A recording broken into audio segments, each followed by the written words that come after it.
नमस्कार। आज के इस एक्सप्लेनर में हम जैन धर्म के गहरे इतिहास और इसके कमाल के दर्शन को डिकोड करने वाले हैं।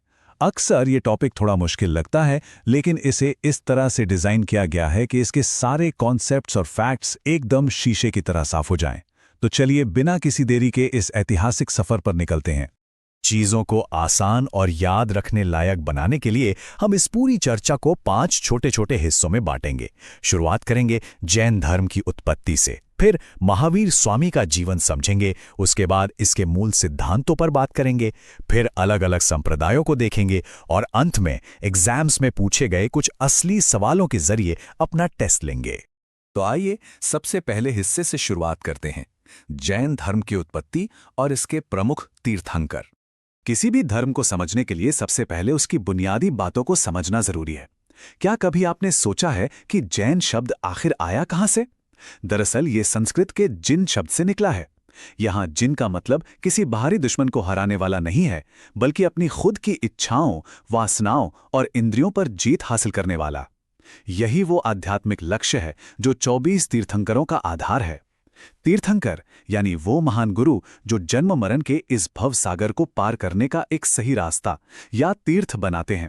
अब एग्जाम्स के नजरिए से देखें तो इन 24 तीर्थंकरों और उनके प्रतीक चिन्हों को याद रखना एक गेम चेंजर साबित हो सकता है।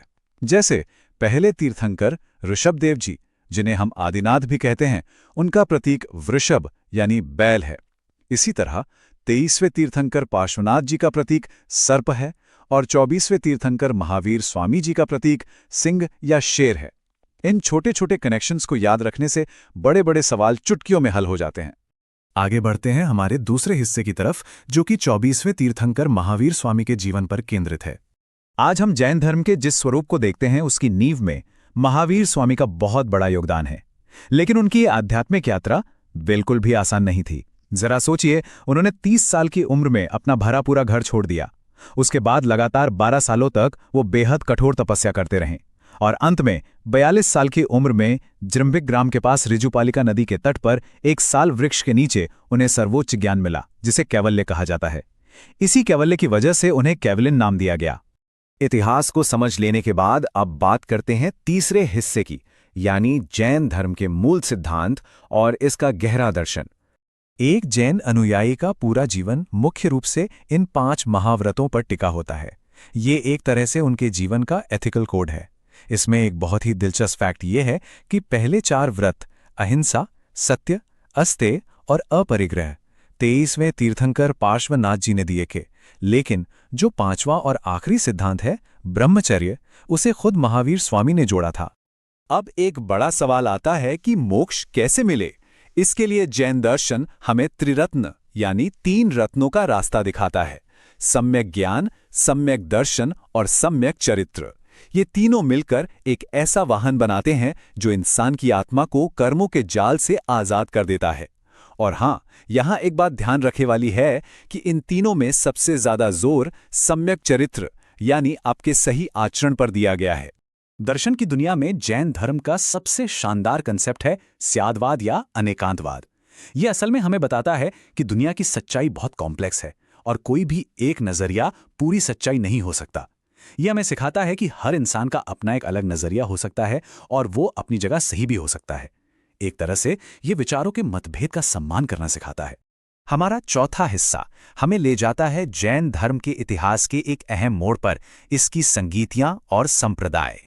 देखिए, वक्त के साथ किसी भी विचार में थोड़े बदलाव आना बिल्कुल स्वाभाविक है।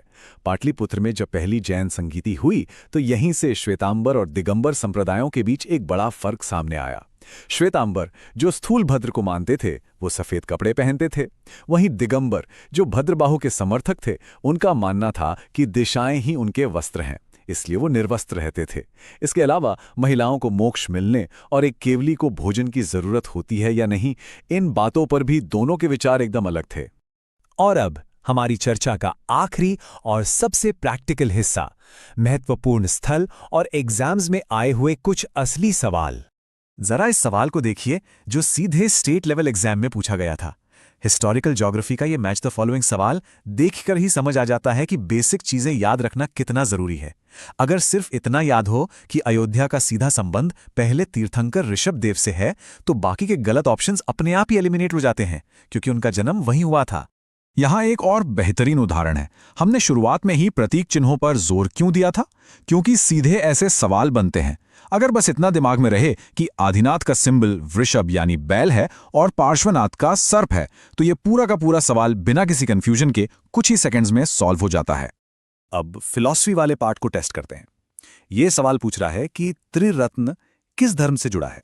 तो जैसा कि हमने अभी देखा, सम्यक ज्ञान, सम्यक दर्शन और सम्यक चरित्र का ये सीधा सा कॉन्सेप्ट जैन धर्म की पहचान है। किसी भी तैयारी करने वाले के लिए ये एकदम स्कोरिंग एरिया होता है। इस एक्सप्लेनेर को खत्म करने से पहले एक पल के लिए जरा सोचिए। आज की इस तेजी से बढ़ती हुई दुनिया में, जहां हर कोई अपने सच को ही परम सत्य मानता है, वहां अनेकांतवाद का ये सदियों पुराना कंसेप्ट कितना जरूरी हो जाता है। ये हमें सिखाता है कि हर विचार में सच्चाई का एक हिस्सा हो सकता है। अहिंसा और दूसरों के नजरिए को समझने का ये प्राचीन तरीका हमारी आज की मॉडर्न दुनिया की कई मुश्किलों को सुलझाने का एक शानदार ब्लूप्रिंट हो सकता है। इस ऐतिहासिक और दार्शनिक सफर में साथ जुड़ने के लिए आपका बहुत बहुत शुक्रिया।